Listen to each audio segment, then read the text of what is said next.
이 일들을 증언하고 이 일들을 기록한 제자가 이 사람이라. 우리는 그의 증언이 참된 줄 아노라. 예수께서 행하신 일이 이 외에도 많으니 만일 낱낱이 기록된다면 이 세상이라도 이 기록된 책을 두기에 부족할 줄 아노라. 하나님의 말씀입니다. 하나님께 감사합니다. 오늘 예배로 나오신 여러분을 주의 이름으로 환영하며 그리스도의 은혜와 평강이 가득하기를 축복합니다. 한번 잠깐 인사 한번 해볼까요? 안녕하세요. 네, 반갑습니다. 서로 네, 반갑습니다. 감사합니다. 요한복음을 마치는 마지막 두 절, 24절과 25절은 많은 분들이 요한 사도가 직접 쓴 것이 아니고 그 후에 제자들이 더한 것이 아닐까? 이런 의견도 갖고 그렇습니다. 그러나 끝맺음으로는 너무나도 족한 말씀입니다. 사실은 요한복음 20장 30절과 31절의 말씀으로 요한복음 끝난 것처럼 보이는 부분도 있는 결말어가 요한복음 20장 30절 31절에서 볼 수 있거든요. 한번 같이 볼까요? 요한복음 20장 30절 31절. 예수께서 제자들 앞에서 이 책이 기록되지 않은 다른 표적도 많이 행하셨으나 오직 이것을 기록하면 너희로 예수께서 하나님 아들 그리스도이심을 믿게 하려 함이요 또 너희를 믿고 그 이름을 힘입어 생명을 얻게 하려 함이니라. 이렇게 되어 있죠. 그러니까 이 말씀으로 이제 요한복음 20장이 끝났다 이렇게 해도 되는데 21장에 그 위에 이야기가 나오면서 다시 한번 결말어가 이렇게 붙어 있습니다.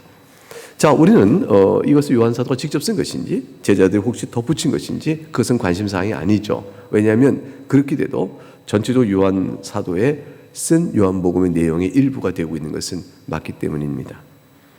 중요한 것은 오늘 본문은 분명하게 우리에게 요구하고 있는 바가 있는 거죠. 그것은 뭐냐면 이 요한복음은 정말이라는 거예요. 사실이라는 것이죠. 이걸 한번 우리에게 독자가 마지막 다 읽었을 때 읽은 우리들에게 24절 그의 증언이 참된 줄 아노라 라는 말은 바로 우리에게 참된 것이니 믿으라고 요구하고 계신 거예요. 우리가 어떤 사실을 믿을 때는 듣고 정보를 받아서 그래서 우리가 믿게 되어집니다. 어떤 사람이 증언을 사실로 받으려면 적어도 두 가지 조건이 충족되어야 돼요. 하나는 뭐예요? 그 증언이 진실한 것이어야 됩니다. 두 번째는 뭐냐면 증언이 진실한데 그게 한 사람 말만 나오고 다른 사람 다 아니라고 말하면 그건 증언을 진실로 받기에 조금 부담스러워져요. 다시 한번 증언에 이 진실한 걸 말하는 사람이 최소한 두세 명 이상의 증언자가 있어야 되고 많아질수록 좋은 거죠. 그래서 성경에 보게 되면 두세 사람의 증인이 없으면 그 증언을 받기에 주의하라고 되어 있어요. 참인 줄 최소한 두세인의 증언의 이름으로 어떤 사람의 잘못을 지적할 때라도 말을 하라라고 되어 있어요. 그리고 복수 증인, 여러 명의 증인이 필요한데 오늘 두 가지 조건을 말하고 있죠. 하나는 진실이다라고 강조하고 있고 또 하나는 분량이 넘친다는 거죠. 이 세상이라도 이 기록된 책을 두기에 부족하다. 낱낱이 기록한다면 이렇게 된 말씀을 주고 있습니다. 그러므로 오늘 요한복음의 마지막 우리가 부분을 보면서 요한복음 전체 내용을 쭉 생각해 보시죠. 그리고 우리는 과연 주의 말씀, 요한복음이 말하고 있는 내용을 다 믿는가? 아니 이걸 더 확장시키면 성경 전체의 사실을 우리가 믿느냐라고 요구하고 있는 겁니다. 다시 말하면 생명의 길을 선택길이 주어지는 거죠. 살 것이냐 죽을 것이냐 그거를 여러분의 선택은 무엇인가 라고 성경이 우리에게 묻고 있는 겁니다. 하나님 말씀이 우리에게 질문을 던지고 계신 것이죠. 믿는 자는 성령의 은혜로 믿음을 가진 자는 아멘 제가 믿나이다 이렇게 할 것이고요. 강팍하게 완악하여 주의 말씀을 믿지 않고자 하는 자는 여기에서 난 못 먹겠다 이럴 것이에요. 둘 중에 하나로 갈릴 것입니다. 중간은 없습니다. 믿는 둥 마는 둥은 없는 거예요. 믿느냐 믿지 않느냐 살 것이냐 줄 것이냐 예수 편에 쓸 것이냐 예수 반대편에 쓸 것이냐 하나님을 따를 것이냐 마귀를 따를 것이냐 그 둘로 갈리는 길에 오늘 마지막 두 절이 우리에게 선명한 지침을 줍니다. 여러분 성경은 진실을 말합니다. 보세요. 역사 속에서 성경의 증언을 듣고 그것이 진실하다고 주장하며 그러면서 또 믿고 고백하며 실제 그렇게 살아온 얼마나 많은 증언자들이 있나요? 증언자들은 성경 자체가 성경 말씀 진리임을 스스로 말하고 이걸 믿고 살아온 사람들이 증언자들입니다. 그건 우리에게서 어떤 역할을 요구하냐면 우리는 성경에 기록된 내용이 사실인 것을 확인하면서 동시에 이것을 믿고 있습니다라고 말하는 우리들이 하나의 증언자가 되어져요. 우리의 삶이, 우리의 믿음이 성경 말씀이 참임을 증언해주는 역할을 하게 된단 말이죠. 어떻게 그럴 수 있을까요? 우리에게는 본래 스스로는 가능치 않은 일이 우리에게 나타났다는 사실을 보게 된다면 그럴 것이에요. 우리는 어제, 지난주에 예수를 따르는 말, 22절에 예수께서 내가 올 때까지 그를 머물게 하고자 할지라도 네게 무슨 상관이냐? 너는 나를 따르라. 베드로에게 말씀하셨어요. 베드로에게 말씀하신 그 너는 나를 따르는 말씀은 결국은 우리의 신앙을 증거하고 사는 삶을 의미하는 것이죠. 내가 예수 믿는 사람으로 살아가면 예수를 따르는 것입니다. 그것이 베드로처럼 순교의 죽음을 죽던 아니면 우리가 요한처럼 늙을 때까지 살다가 죽게 되건 두 개의 극명한 길이 있게 되는 것이죠. 인생의 마지막 귀결이 어떤 모양으로 인생을 마치게 되냐에 있어서 신앙 안에 사는 사람의 가장 극단적 두 예가 있는 거죠. 베드로처럼 마칠 것이냐 요한처럼 마칠 것이냐 두 가지 중에 하나일 거예요. 아마 스펙트럼이 쫙 있으면 아마 베드로처럼 살다가 숨겨 죽는 사람이 있을 것이고 어떤 자는 오래 살다가 사는 사람이 있을 거예요. 베드로의 죽음이냐 요한의 죽음이냐 어떤 형태의 죽음인지 믿는 사람의 성도의 죽음의 모양을 그 안에 둘 수 있을 거예요. 그러나 다 똑같이 오게 되는 건 뭐죠? 주를 따르는 일이죠. 어떤 인생의 끝이든 주를 따르는 일이에요. 예수 믿고 살아가는 우리의 인생을 우리가 이렇게 살아가게 될 것인데 그 인생을 사는 동안에 우리는 계속해서 믿음의 진리를 증언자로 살게 되는 거예요. 왜냐하면 우리의 사는 것은 네가 그 믿는다고 했는데 너 거짓된 걸 믿는 거야 이렇게 말할 수 없는 믿음의 내용과 믿음을 살아가는 생활, 삶, 인생은 너무나 연결이 되어 있거든요. 연결되어 있어요. 그 사람들이 신자의 인생을 보면서 저자가 믿고 있는 게 진실이 아니면 어떻게 저자가 저렇게 살지? 라는 것에 대한 증거가 있다는 거죠. 한 인생 똑같이 사는 것 같지만 겉모습 비슷해 보이지만 우리는 고백적 인생을 살아가거든요. 우리의 삶을, 우리 인생을 붙들어가는 고백이 있단 말이에요. 예수님의 말씀이 그러하니까. 주님을 내가 사랑하니까. 하나님 나를 사랑하시니까. 그래서 이렇게 살아갈래요. 라는 우리 고백이 있단 말이에요. 내가 왜 이걸 선택했지? 내가 왜 저걸 아니라고 말하지? 나는 왜 살아감에 있어서 직업을 이걸 선택할까? 돈을 더 잘 버는 저것도 있는데 돈이 다가 아니니까 라고 말하는 중요한 신앙적 이유가 등장해요. 그 사람은 선택이 달라지는 것이죠. 그 선택은 자기 안에 신앙 고백이 있고 그 사실을 아는 사람은 저 사람 참 이상하다. 왜 저렇게 살았을까? 그게 드러나요.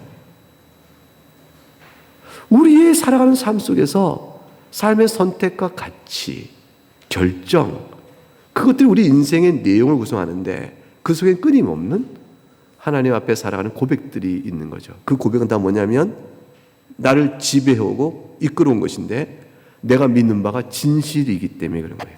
참이기 때문에 나오는 믿음의 역사인 것입니다. 그것이 주님을 따르는 일이요. 그렇게 살아갑니다.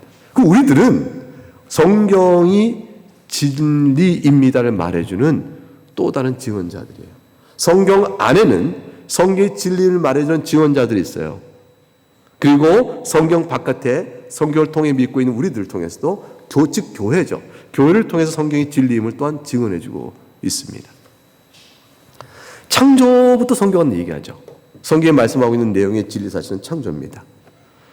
성경 창세기 첫째 열자마자 태초에 하나님이 천지를 창조하셨다고 되어 있으니까요. 이 사실의 믿음에 대한 증언은 성경 계시록까지 꽉 차 있어요. 마지막 계시록 10장 가게 되면 21장 가면 새로운 창조가 나오니까 창조 얘기 시작된 성경이 마지막 성경 끝에서 새로운 창조를 때 얘기한단 말이죠. 그러니까 창조를 믿지 않으면 성경을 안 믿는 겁니다. 창조를 접고 들어가게 되면 성경 그 안에 있는 내용은 다 떠버려요. 신기루가 되어버립니다. 창조와 새 창조.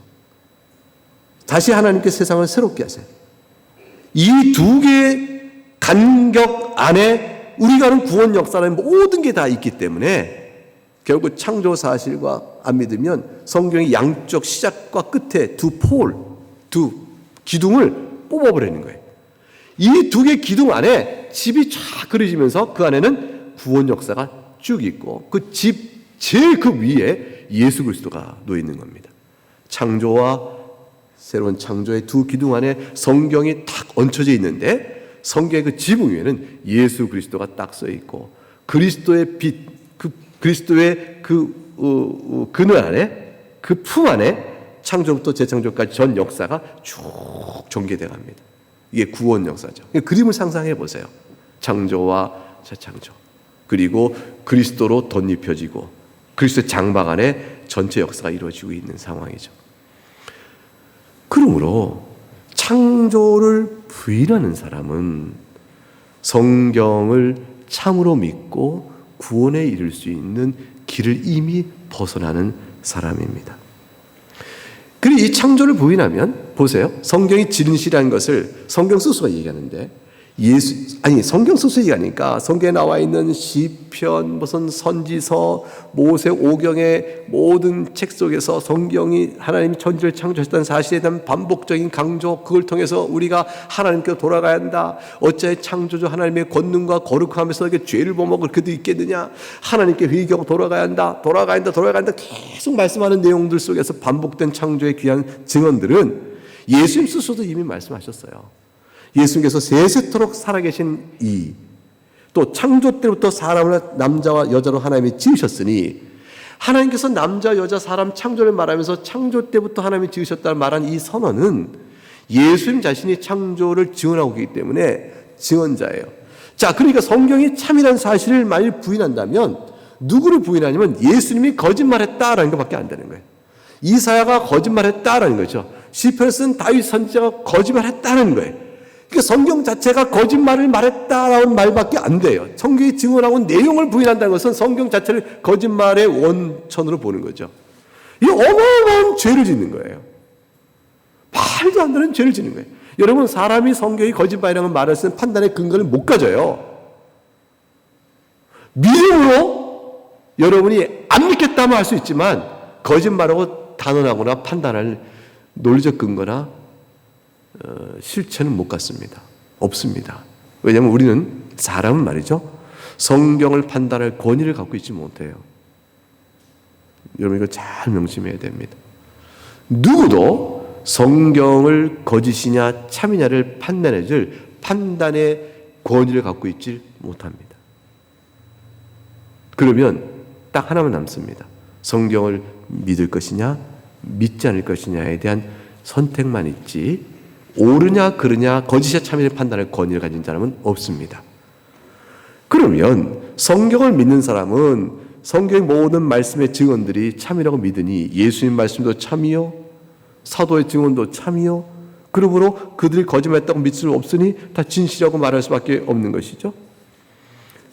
이 성경을 믿지 않는다고 말하는 사람은 왜 안 믿어? 그러니까 그걸 어떻게 믿어? 라고 말할 때 그 안 믿는 이유를 들면서 이걸 거짓이라고 말하게 되는 순간 참이라고 믿지 않으면 거짓이라고 믿는 거예요. 여러분 믿느냐 안 믿느냐는 결국 둘로 뭘로 나눠지냐면 믿는다는 것은 참이라고 믿는 거예요.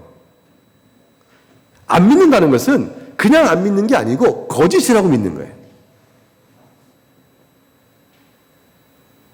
근데 성경은 난 안 믿어 라고 말하는 것은 성경은 거짓 같아 그 말이에요. 사람이 참이라고 생각하면서 안 믿는 사람이 있을까요? 마귀밖에 없어요. 아니 마귀라면 그럴까?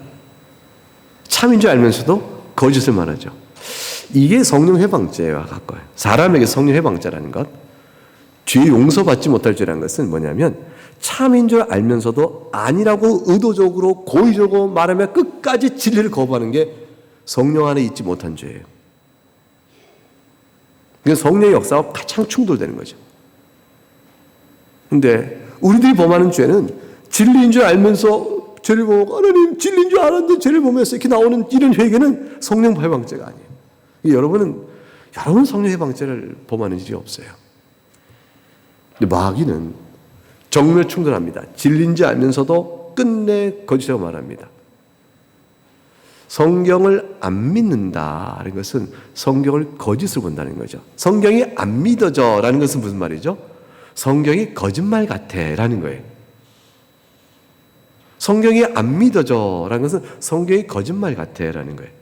성경이 믿어져라는 것은 뭐냐면 이 진리, 이 말 맞는데? 이 충격이 올 때 이 말 맞는 것 같아. 이 말씀 맞는 것 같아. 라는 충격이 이렇게 밀려올 때 하나님 나 이 성경 믿어요. 이렇게 되어지는 거예요. 그러므로 성경을 믿느냐 믿지 않느냐는 단순히 믿음이라는 것으로 첫 번째 얘기했어요. 성경이 참이냐 거짓인 것을 판단할 이성적 논리적 판단의 권위를 가진 사람은 아무도 없다고 그랬습니다. 그 누구도 못 갔습니다. 두 번째, 믿느냐 안 믿느냐의 태도가 남는 거죠. 그럼 믿음은 성령으로 믿고 은혜로 우리 가정 믿게 되고 아닌 사람은 믿지 못해요. 근데 믿느냐 믿지 않은 중립적인 선택 속에서 선택이 아니고 뜻밖에 나가다 보면 믿는 자는 성경을 참이라고 믿는 것이고 믿지 않는 자는 성경을 뭐죠? 거짓이라고 믿는 거예요. 믿지 않는다는 것은 단순한 중립적 상태가 아니에요. 믿음이 없다는 것은 성경을 사실은 뒤집어 얘기하면 거짓이라고 믿고 있는 거예요. 믿음의 태도밖에 없기 때문에. 그러면 성경이 거짓입니까? 요한복음 얘기하는 거죠. 내가 여기 기록한 모든 말이 참이다. 그러므로 성경이 거짓이 아니니 믿음으로 받아야 한다라고 말씀하고 있는 겁니다. 믿음으로 받는다는 것은 우리에게 인생을 어떻게 살아가느냐에 대한 아주 중요하고 결정적인 명령과 조언을 주는 겁니다. 그것은 뭐냐면 그냥 살면 안 된다는 거예요.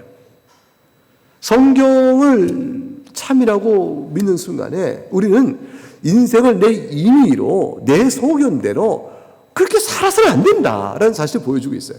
왜냐하면 인생은 소견대로 살면 필연적으로 죄 가운데 살아요. 인생은 소견대로 살 수 없고 하나님의 은혜를 구하며 하나님의 말씀을 배워 익히며 하나님의 말씀을 보며 그 가운데 살고자 애써야 한다. 이게 나오는 거예요.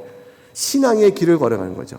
그 애써야 한다는 것은 우리에게는 애쓰는 것은 다 스트레스죠. 노력은 다 스트레스예요. 그 긴장이 주어지는 것이죠. 그런데 신앙 안에 살아가는 스트레스는 하나님의 말씀 가운데 살아가는 그 신앙의 삶은 달고 달콤하다. 그걸 알려주는 거예요. 참 이상해요. 성경 말씀이 참인 줄 알고 살아가는 인생은요, 달아요. 힘든데. 성경을 읽어야 되니까 힘든데. 시간을 써야 되고, 성경을 읽고자 하는 내 마음의 소원을 의지로 복종시켜 읽는 시간을 내야 되니까 스트레스죠. 기도도 해야 되는데, 기도해야 되는데 싶지만 기도 안 해요. 그것도 나를 복종시켜야 되니까 스트레스죠. 사랑을 해야 하는데, 저 인간을 사랑해야 돼? 이것 때문에 괴로울 수 있어요. 근데 10가지 중에 9을 잘한 나는 가리우고 하나 잘못을 놓고 주 앞에 기도해야 돼? 그래도 스트레스예요. 그래서 신앙은 스트레스죠. 그 스트레스는 다 뭐 때문에 스트레스냐면 신앙생활이 주는 스트레스가 아니고요. 내 안에 남아있는 연약한 죄성이 주는 스트레스예요. 내 안에 남아있는 흔적, 죄의 흔적은 말씀과 하나님의 길로부터 멀리 가고 싶은 끈의 작용이 있는 거예요. 이 힘의 작용이 나를 끌어내는 작용이 있는 겁니다. 이 작용력을 거슬려야 되니까 스트레스예요. 이 작용력을 어떻게 거스리냐 말이죠. 성령의 도우심을 거스리는 거죠. 참인 줄 아는 사람은 성령의 도움을 받아 이걸 거슬려 나갑니다.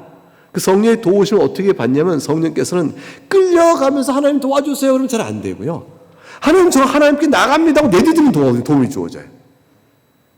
이 작용력이, 성령의 작용력이, 주님 앞에 나가기 원합니다 라고 해서 읽어야 돼, 성경을 읽어야죠 피면 이 안에서 작용력, 성령의 은혜 역사가 나오기 시작하면서 달콤함을 알기 시작해요. 기도해야 되는데 기도의 무릎을 꿇으면 그때부터 기도하는 가운데 은혜 역사가 나오기 시작해져요. 내가 찬송을 해야지.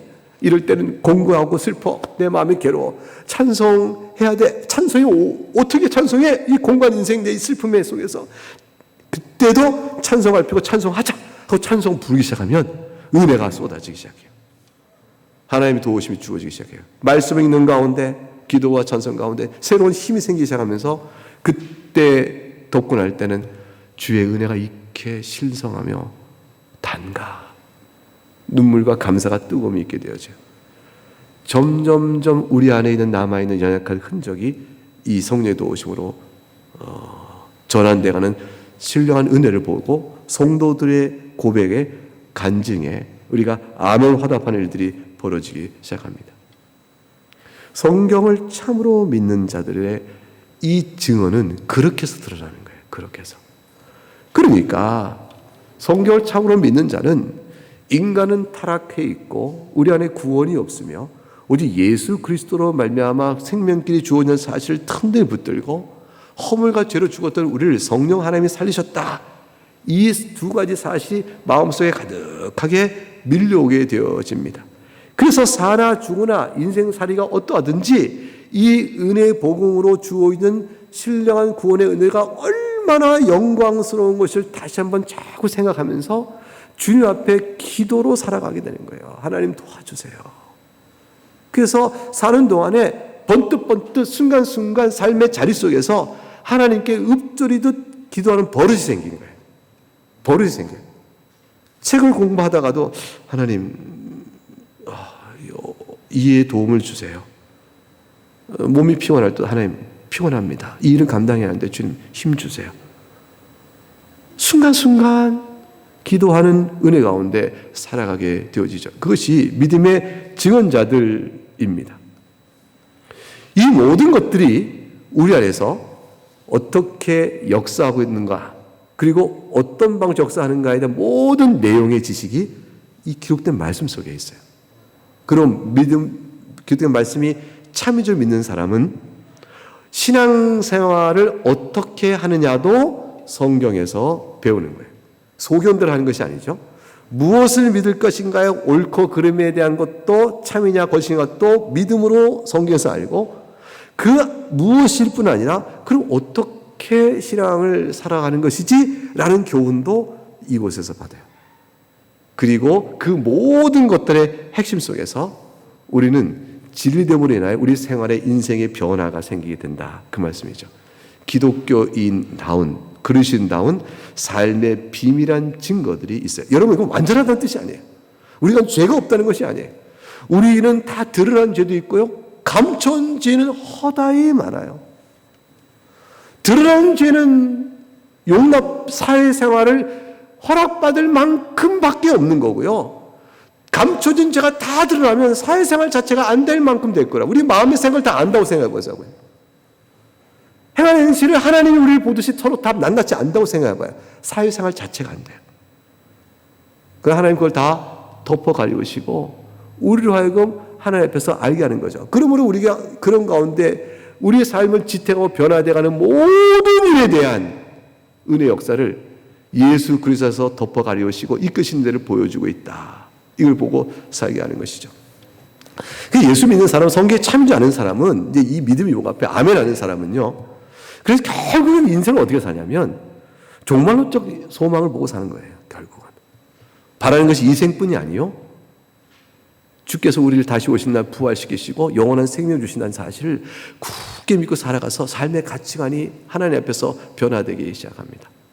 그래서 이 세상의 자랑을 어디에 두고 살 것이냐, 내가 무엇을 두고 크게 기뻐하며 살 것이냐 라는 것에 대한 생각과 가치가 바뀌게 되어집니다.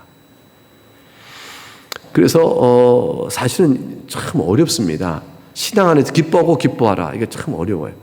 이게 사도 바울은 참 은혜를 많이 받은 분이에요. 그 곤고와 핍박과 환난 가운데서도 오직 예수 그리스도 안에 소망 두고 기뻐하신 인생을 살았다.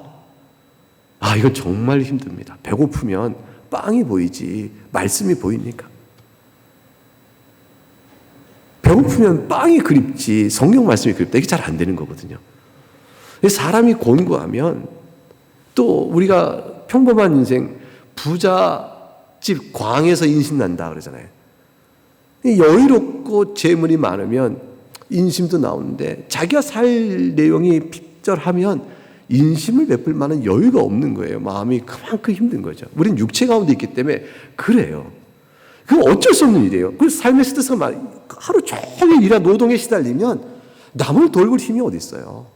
또 다른 사람의 성격에 나와의 갈등 부분을 참아내고 인정해 줄 만한 마음의 여유를 못 갖습니다. 나도 힘들어 죽겠는데 어떻게 그래요? 그런 상황에서 우리는 힘들게 살아요. 자, 그런데 중요한 건 이거죠. 거기에 매여 질질 끌려 살 것이냐, 거기 지배돼 살 것이냐, 그 가운데서도 힘을 얻어갈 수 있느냐 차이에. 그건 어떻게 돼요? 예수 소망밖에 없는 거예요. 그럴 때 예수님 한번 생각하면 한숨 내쉬고 살면 오늘도 걷는 거예요. 그리고 감사가 있어요. 그리고 지탱할 힘도 새로워져요. 그리고 배고프지만 빵 때문에 넘어지지 않고 말씀을 더 봅니다. 말씀 속에 주는 위로 속에서 어느덧 배고픔을 잊기도 하죠. 살아갈 힘을 얻는 거죠. 변화된 인생을 살아요. 주를 따라가는 비밀들이 생기게 돼요. 주를 따르라. 기록된 모든 말씀이 참인 줄 알기 때문에 다시 오실 그날 주님을 배울 날 그 주님이 칭찬하실 것을 생각하지 않을 수가 없죠. 착하고 충성된 종아. 여러분 주님 칭찬하시거든요. 여러분 살아온 인생과 신앙의 일을 그냥 헛되이 사는 거 하나도 없어요. 여러분 예수의 이름을 부르고 하나님 앞에 엎드려지는 그 모든 순간순간 신앙의 순종, 주님 때문에 선택한 모든 여러분의 고백과 내어드린 찬양의 제사, 그 모든 것도 주님이 다 기억하시고 칭찬하세요. 여러분 한 인생 다 살고 난 다음에 이렇게 살든 저렇게 살든 신자로 살다가 죽고 나면 다 주님 앞에 가니까 다시 끝났어. 이제 다 똑같아지는 거야. 이렇게 되지 않습니다. 이 땅에 사는 신앙의 열심과 선한 하나님을 사랑했던 모든 신앙의 순종과 그 은혜는요, 하나님 여러분 다 훗날 칭찬할 상으로 다 하나님께서 가지고 계세요. 여러분 그거 믿으시기 바라요. 상으로 받는 가운데 우리 공로는 하나도 없습니다. 그러나 여러분 심령에 역사하신 성령의 음성에 순종하는 그 아름다운 일들, 그 일들을 하나님이 기억하시고 우리 가운데 행하신 자신의 선한 일을 하나님이 기억하시고 인정하세요. 그것이 마치 내가 한 것인 양 주님이 내 안에서 행하신 일임에도 불구하고 나를 칭찬해 높여주세요. 그게 성도가 바랄 상입니다. 그것이 인생을 살아가는 또 다른 힘을 주죠. 그러기 때문에 우리가 사는 잠깐의 인생은 성경이 참인 줄 아는 사람이 살아가는 인생의 내용은 빛깔이 달라지는 것이죠. 그래서 왜 그렇게 살아요? 저 사람 참 인생을 저렇게 사네 라는 질문을 들을 만한 일들이 우리 가운데 한 번쯤 이따금씩 있게 되는 거예요. 어떻게 그렇게 했어? 어떻게 그렇게 했어요? 아, 네. 그때 속을 생각하죠. 내가 이때 잠깐 동안 정신이 나갔나 봐. 우리끼리 무슨 소리 그렇게 얘기하잖아요. 그게 무슨 얘기예요? 성령에 충만해서 내가 예수 잘 믿는 선택을 내가 했네? 이럴 때가 어떨 때 있는 거예요. 주변 사람이 보고 어떻게 그렇게? 라고 물어보게 되어지죠. 요한복음은 이제 성경에 나와 있는 창조와 죄인 된 것과 예수도 오신 것과 다시 오실 구원의 사역까지 전체 내용이 성경 전체 내용인데 그것이 참임을 말하면서 요한복음 자체로 보게 되면 24절에 이 일들을 증언하고 이 일들을 기록한 제자가 그렇게 되어 있죠. 이 일들이 뭘 의미합니까? 라고 이렇게 구체적으로 말한다면 요한복음의 내용이에요. 요한복음의 내용인데 그 내용은 도대체 뭡니까? 물어보면 그것은 20장 31절로 얘기할 수 있어요. 그래서 21장의 24절에 이 일들을 증언하고 이 일들을 기록한 제자가 이 일들은 가장 핵심어가 뭐냐? 그러면 20장 31절에 이거예요. 뭘까요? 예수께서 그다음 뭐죠? 하나님의 아들 그리스도이심. 이거예요. 이것을 믿으면 어떤 은혜가 따라오죠? 영생을 얻는단 말이에요. 생명. 그래서 예수 그리스도가 하나님의 아들이시다 라는 것, 그것 하나가 요한복음 전체 요약이에요. 그리고 그 예수님이 하나님의 아들이시니 그를 믿으면 영생이 따라온다고, 이게 따라오는 결말로 요한복음 전체가 말하고 있는 내용이에요. 따라서 오늘 본문의 내용은 딱 한 말 조약할 수 있습니다. 예수는 하나님의 아들이니 여러분 믿으십니까? 그 생명을 얻으세요. 여러분 영생을 얻으시라고요. 그 전도의 외침이 요한복음 마지막이에요. 선언은 뭐예요? 예수는 하나님의 아들이시다. 이게 선언이고, 그 다음에 뭐죠? 믿고 생명을 얻으라. 이 전도적 외침. 이게 요한복음 마지막 귀결이에요. 이 음성이 들려요, 여러분? 이 음성이 들려요. 여러분 뭐라고 대답하세요? 마지막에 기록된 책을 2개 부족할 줄 아노라 할 때 마음 깊은 곳에서 아멘, 내가 믿나이다, 내가 믿나이다, 내가 믿나이다. 그럼 여러분은 영원한 생명, 하나님 나라의 자녀, 백성, 그 여러분이 것이 되는 거예요. 한번 찾아보고 요한복음 몇 장 한번 찾아볼래요? 예수는 하나님의 아들이라가 요한복음 어떻게 요약되어 있나? 1장부터 보세요. 1장. 몇 권 넘겨보겠습니다. 1장. 1장 34절 말씀. 계속 성경 몇 구절 읽어보자. 아마 요한복음의 증거가 예수님은 하나님의 아들이다, 또는 인자, 사람의 아들인데 하나님의 아들과 연관된 부분이 한 10대에서 번 나옵니다. 1장 34절. 같이 읽어보죠. 시작. 내가 보고 그가 하나님의 아들이심을 증언하였노라. 누가 보고? 요한이 얘기해요. 요한이. 49절 시작. 나다나엘이 대답하되 라삐여 당신은 하나님의 아들이시요 당신은 이스라엘의 임금이로소이다. 51절 내려가죠. 시작. 또 이르시되 진실로 진실로 너에게 이르노니 하늘이 열리고 하나님의 사자들이 인자 위에 오르락내리락 하는 것을 보리라 하시니라. 3장 16절 16절부터 18절까지 같이 읽으면서 하나님의 아들이 되심이 몇 번 나오나 볼까요? 시작. 하나님이 세상을 이처럼 사랑하사 독생자를 주셨으니 그를 믿는 자마다 멸망하지 않고 영생을 얻게 하려 하심이라. 하나님이 그 아들을 세상에 보내신 것은 세상을 심판하려 하심이 아니요 그로 말미암아 세상이 구원을 받게 하려 하심이라. 그를 믿는 자는 심판을 받지 아니하는 것이요 믿지 아니한 자는 하나님의 독생자의 이름을 믿지 아니하므로 벌써 심판을 받은 것이니라. 몇 번 나왔어요? 3번 나왔죠. 각 절마다 반복해서 그 아들 되심을 믿으시오. 그러면 삽니다. 그 얘기를 하고 있어요. 36절, 3장 36절 읽어봅니다. 시작. 아들을 믿는 자에게는 영생이 있고 아들에게 순종하지 아니하는 자는 영생을 보지 못하고 도리어 하나님의 진노가 그 위에 머물러 있느니라. 요한복음의 결론이라니까요.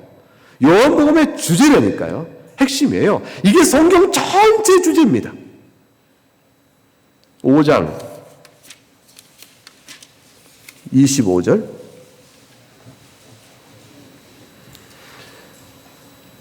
시작. 진실로 진실로 너에게 이르노니 죽은 자들이 하나님의 아들의 음성을 들을 때가 오나니 곧 이때라. 듣는 자는 살아나리라. 여러분 24절에 바로 방금 했던 요한복음 3장 36절 말씀을 옮겨온 거 아세요? 내 말을 듣고 나를 보내신 이를 믿는 자는 영생을 얻고 심판이 이르지 않으니 사망의 생명으로 옮겼느니라. 내 말이 요한복음 3장 36절에서 뭐 됐어요? 하나님의 아들이잖아요. 25절에 하나님의 아들의 음성을 들을 때가 온다 되어 있어요. 6장 27절 가보죠. 6장 27절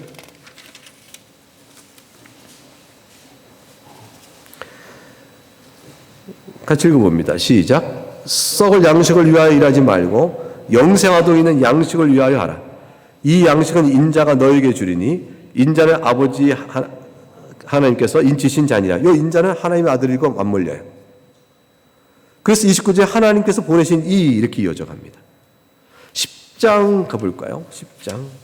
중간중간에 관련된 구절 다 빼고 10장 36절 말씀. 8장 36절을 먼저 보십시다. 8장 36절.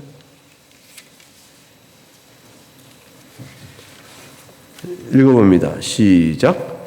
그러므로 아들이 너희를 자유롭게 하면 너희가 참으로 자유로리라. 10장 36절.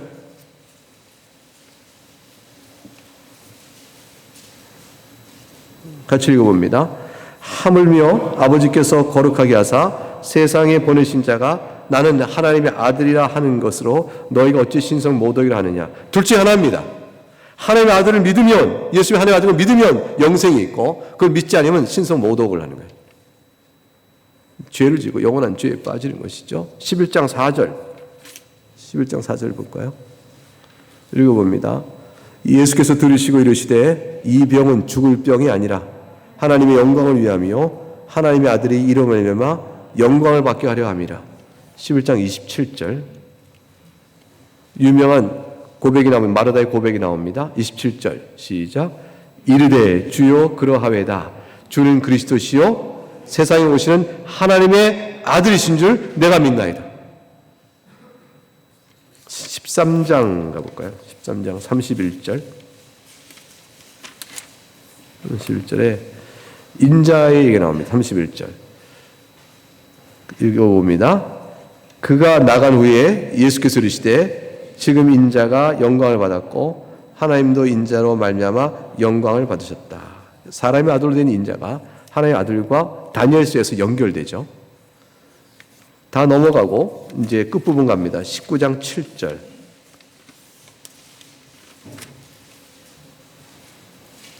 19장 7절 말씀 읽어봅니다. 유대인들이 대답하되 우리에게 법이 있으니 그 법대로 하면 그가 당연히 줄 것은 그가 자기를 하나님의 아들이라 함이니라. 유대인들도 메시지를 알아들었어요. 예수님의 메시지를 알아들었어요. 뭐라고요? 자기를 하나님의 아들이라고 하네. 믿음이 갈리는 겁니다. 믿음이 갈립니다. 이제 20장 31절을 다시 돌아봅니다. 시작. 오직 이것을 기록함은 너희로 예수께서 하나님의 아들 그리스도이심을 믿게 하려 함이요 또 너희로 믿고 그 이름을 힘입어 생명 얻게 하려 함이니라. 기록된 말씀이 여러분 앞에 읽혀졌으니 여러분은 증거가 없다고 말할 수 없습니다. 여러분, 하나님 앞에서 나 증거가 없어서 안 믿었어요, 이런 변명을 해야겠다는 생각 마음에 두지 마세요. 미련한 자입니다. 성경을 안 읽은 사람은 증거가 없어서 안 믿었다고 말할 수 있을까? 그분들은요, 어떤 증거가 없냐면 하나님 앞에서 자신이 죄인이다라는 사실을 부인할 증거가 없어요. 로마서 2장에 나오는데 율법 없는 자에게 양심이 율법이 된다 그래서 양심 앞에서 자신이 얼마나 죄인인가를 다 드러내줘요. 그러니까 이 세상에 만드신 천지 창조의 하나님의 솜씨, 이 만드신 세상 속에 보이는 하나님의 지혜와 권능의 영광, 그리고 이 세상을 다스려가는 섭리 속에 드러나는 하나님의 손길에 대한 어렴풋하지만 있는 하나님의 심판의 내용, 그 내 양심에 대한 두근두근거림과 떨림, 이 모든 것들은 성경을 모르는 사람이라도 하나님 앞에서 죄를 핑계할 수 없게끔 막아버립니다. 하물며 성경을 읽고 유대인들 예수의 말씀을 들은 자들에게는 더없이 변명의 여지가 없는 거예요. 이 말은 성경을 읽은 여러분에게 여러분 이 말씀이 여러분의 귀에 들렸으니 여러분 증언이 충분하니 여러분 이 말씀을 믿으시기 바랍니다. 예수님은 하나님의 아들이시요 여러분의 생명중 그리스도이십니다 라는 사실을 말하고 있는 거죠. 여러분 믿으셔야 합니다. 여러분 믿으시죠? 우리도 한번 믿으시면 아멘 합시다. 한번 해볼까요? 믿으시면 아멘 하시기 바랍니다. 아멘. 정말 믿으세요. 여러분 한없이 믿으십시오. 여러분 의심하지 말고 믿으십시오. 마지막 임종 때라도 끝까지 붙으셔 나가야 돼요. 여러분 인생이 곤고하더라도 이 사실로 인해서 여러분 하나님의 사랑을 받고 있는 자입니다. 왜냐면요, 이 믿음은 그냥 주어진 게 아니고 성령의 은혜로 주어진 거라니까요. 여러분, 그 사실은 여러분이 성령의 은혜를 입어 하나님께 붙들린 사람의 사실을 말해주고 있는 거예요. 여러분 믿음의 사실 자체가 얼마나 위로가 돼요. 여러분, 내가 과연 성령으로 중생자이며 하나님 나라에 달만한 구원을 받은 자일까? 구원의 확신 문제가 여러분 어떤 것을 확인하겠어요? 어떤 것으로? 내가 얼마나 훌륭하게 착하게 살았는가? 그 말 할 때마다 부끄럽잖아요. 내놓을 말은 하나 이렇게 하나 내놓으면 이쪽에 딴 거 나오죠. 얼마나 흉하게 살았는가. 이걸 막 집어넣어야 되잖아요. 이것도 집어넣어야지. 잘한 거 감춰야 못된 것도 감춰지지. 어떻게 내놓을 게 있어요? 양손 다 벌리면 다 나온다니까. 양손 다 벌리면 내놓을 게 없습니다. 그래서 그걸로 하나님 내가 속한 자녀이라는 확신을 가지려니까 심히 부끄러워요. 그래도 지워지지 않는 하나가 있는 거예요. 내 마음에. 예수는 하나님 아들이요, 예수 믿는 자에게 죄사함 베푸신다는 이 믿음의 은혜에 대한 굳은 사랑은 내 마음에 안 지워진다. 성령께 주신 것이거든요. 성령 하나님께서. 고린도전서 2장을 한번 열어보고 오늘 매듭짓는 말씀으로 삼겠습니다. 고린도전서 2장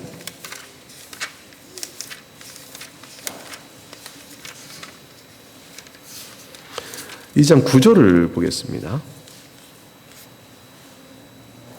8절을 제가 읽어보죠. 이 지혜는 이 세대 통치자들이나 한 사람도 알지 못하였나니 만약 알았다면 영광의 주를 십자가에 못 박았지 아니하였으리라. 기록되면 하나님이 자기를 사랑하는 자를 위하여 예비하신 모든 것은 눈으로 보지 못하고 귀로 듣지 못하고 사람의 마음으로 생각지도 못함과 한것 같으니라. 10절 읽어봅니다. 시작. 오직 하나님이 성령으로 이것을 우리에게 보이셨으니 성령은 모든 것 곧 하나님의 깊은 것까지 통달하시니라. 여러분, 하나님이 성령 여러분 가운데 보이신 이것이 뭡니까? 십자가의 죽음이 우리를 위한 죽음이라는 거예요. 예수의 십자가 부활의 복음을 우리에게 보이셨다는 것이죠. 11절 읽어봅니다. 사람의 일을 사람의 속에 있는 영외에 누가 알리요? 이와 같이 하나님의 일도 하나님의 영외에는 아무도 알지 못하느니라. 근데 우리가 어떻게 알았어요? 12절 보니까 시작. 우리가 세상의 영을 받지 아니하고 오직 하나님부터 온 영을 받았으니 이는 우리로 하여금 하나님께서 우리에게 은혜로 주신 것을 알게 하려 합니다. 우리가 하나님 주신 은혜로 주신 모든 복음의 사실을 우리가 안다면 이걸 알게 하려고 하나님께서 주신 영이 있어 그렇게 된다는 거예요. 13절. 우리가 이것을 말하거니와 사람의 지혜가 가르친 말로 아니하고 오직 성령께서 가르친 것으로 하니 영적인 일은 영적인 것으로 분별하느니라. 육에 속한 사람은 하나님의 성령을 받지 아니하느니 이는 그것들이 그에게 어리석게 보이며 또는 그것이 그것들을 알 수도 없나니 그러한 일들은 영적으로 분별되기 때문이라. 여러분 물어보겠습니다. 여러분 하나님이 주신 하나님이 행하신 신령한 일들, 그 은혜의 놀라운 일들이 여러분에게는 어리석게 보입니까? 미련해 보입니까? 그것이 아니라 우리에게 영원한 생명 주신 참 진리다. 죄들이 우리를 살리실 길은 십자가 있구나. 이것이 믿어지고 감사함으로 다가온다면 여러분 육에 속한 사람이 아닌 거죠. 성령에 속한 사람입니다. 성령 안에 모든 것을 판단하나 자기는 아무에게도 판단을 받지 아니하니라. 16절 같이 읽습니다. 시작. 누가 주의 마음을 알아서 주를 가르치겠느냐. 그러나 우리가 그리스도의 마음을 가졌느니라. 오늘 요한복음 마치면서 우리는 두 가지 사실을 봤습니다. 진리됨을 선언받았고요. 기록된 양이 풍성하니 증언자도 많다. 그러므로 우리에게 묻는다고 그러셨죠. 그러니 여러분은 그리스도가 하나님의 아들이심을 믿습니까? 성경의 증언을 참으로 받으십니까? 라고 물어볼 때 아멘! 라고 묻는 자들에게 복되도다. 여러분이 그 믿음은 여러분을 말미암은 것이 아니요 성령으로 인한 것이니 여러분이 예수로 인한 말미암아 과연 영생을 받은 자입니다. 라고 선언되고 있는 겁니다. 이것이 오늘 말씀이 주고 있는 너무 큰 위로의 큰 말씀입니다. 이 말씀을 마음에 굳게 받으셨으니 한 인생 사는 동안에 힘있게 또 주의 백성으로 하나님을 찬송하며 살아가시기를 주의로 축복합니다. 이제 함께 찬송하겠습니다.